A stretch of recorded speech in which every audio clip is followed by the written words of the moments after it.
three-dimensional space enclosed within a boundary of a shape.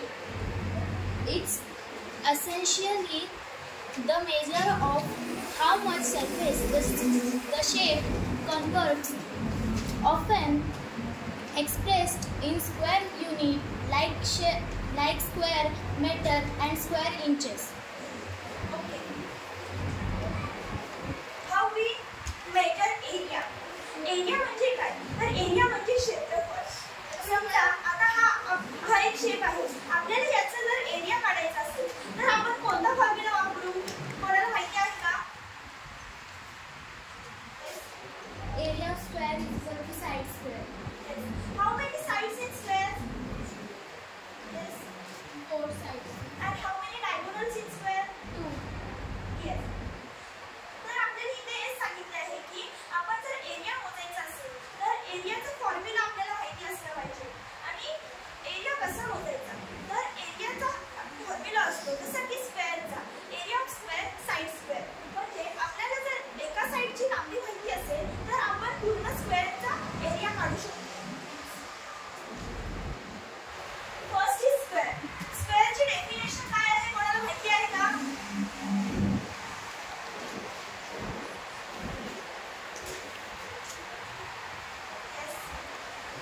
If all sides and angles of quadrilaterals are congruent, it is called a square.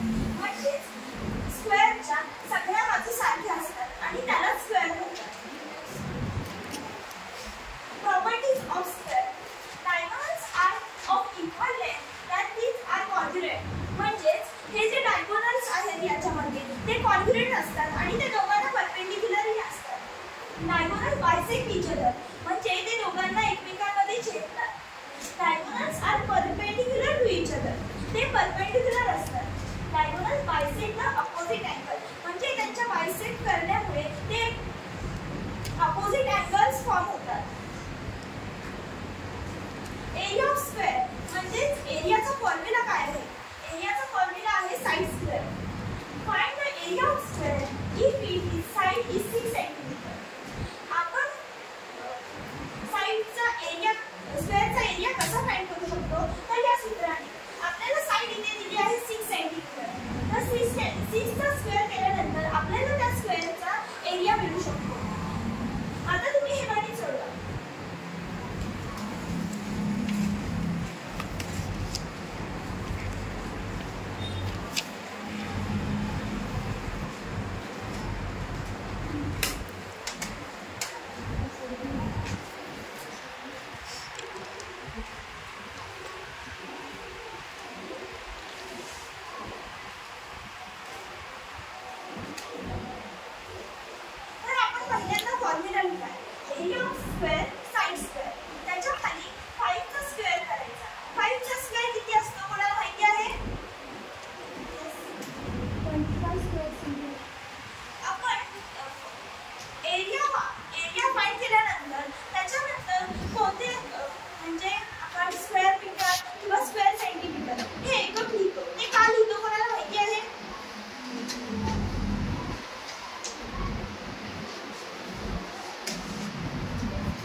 जे कोण असतात ते 90 डिग्रीचे असतात म्हणजेच ते राईट अँगल असतात.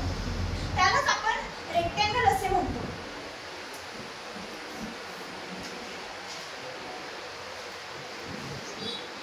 Properties of rectangle. First, opposite sides of rectangle are congruent. म्हणजेच रेक्टँगलच्या अपोजिट साइड्स कॉन्ग्रुएंट असतात. Diagonals of rectangle are congruent. म्हणजेच डायगोनल्स असतात ते कॉन्ग्रुएंट असतात. कोणाला माहिती आहे का रेक्टँगल मध्ये किती डायगोनल्स असतात?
इथे तुम्हाला एक एक्झाम्पल दिले आहे.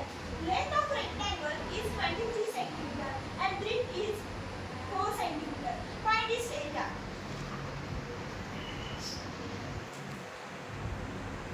किती आहे आन्सर याचं?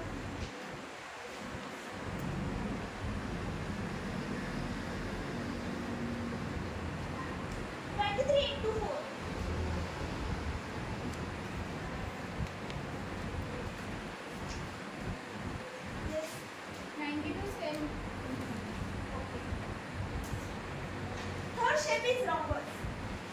Anyone knows what is definition of rhombus?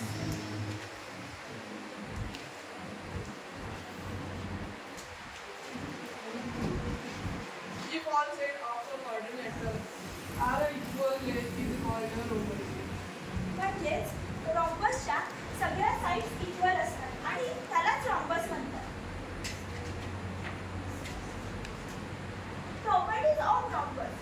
Opposite angles are congruent. म्हणजे रॉम्बसच्या अपोजिट साइड्स कॉन्ग्रुएंट असतात. हे जे डायगोनल्स आहेत ते एकमेकांना बायसेक्ट करतात. म्हणजे diagonals bisect opposite angle of a rhombus. त्या डायगोनल्समुळे अपोजिट अँगल्स फॉर्म होतात.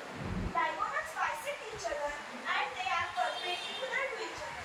म्हणजेच ते एकमेकांना छेदतात आणि ते एकमेकांना परपेंडिक्युलर असतात. एरिया ऑफ रॉम्बस चा फॉर्म्युला काय आहे? 1/2 into product of length of diagonals. So example, if length of first diagonal of a rhombus is 10 centimeter and length of second diagonal is 15 centimeter, find its area. Area of rhombus 1/2 into product of length of diagonals. म्हणजेच जे दोन diagonal असतात rhombus मध्ये त्या first diagonals into second diagonal केल्यानंतर आपल्याला त्या रॉम्बसचा area find करता येतो. म्हणजेच इथे first diagonal into second diagonals म्हणजेच 10 into 50 is equal to 150 square centimeter. For example,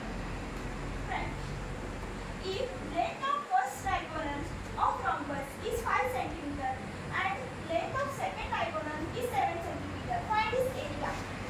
Yes, for this parallelogram, definition is a quadrilateral having opposite sides parallel is called a parallelogram. म्हणजेच ह्या पॅरलोग्रामच्या opposite sides ह्या having opposite sides म्हणजे या opposite sides parallel असतात त्यालाच parallelogram असे म्हणतात. Properties काय आहेत पॅरलोग्रामच्या? Opposite angles are congruent. म्हणजे या पॅरलोग्रामच्या अपोजिट अँगल्स असतात ते कॉन्ग्रुएंट असतात. Opposite sides are congruent. म्हणजेच ह्याच्या ज्या अपोजिट साइड्स आहेत त्या कॉन्ग्रुएंट असतात आणि डायगोनल बायसेक्ट इच अदर. हे डायगोनल्स एकमेकांना छेदतात. एरिया ऑफ पॅरलोग्राम चा फॉर्म्युला कोणाला माहिती आहे? Base into height. If base of parallelogram is 5 centimeter and height is 4 centimeter, find its area. So area of parallelogram base into height. 5 into 4 is equal to 20 square centimeter. So if base of parallelogram is 18 centimeter and height is 11 centimeter, find its area. Yes. 198 square centimeter. तुम्हाला माहिती आहे का parallelogram आणि rhombus मध्ये काय same असतं?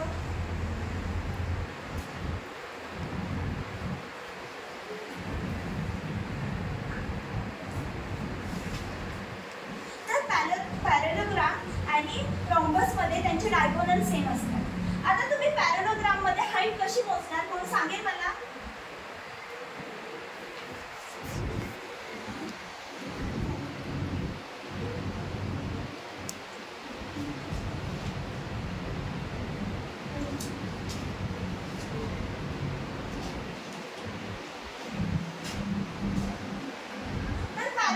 मध्ये ही base असते. पण तुम्ही हाईट कशी मोजणार कोणी सांगेल?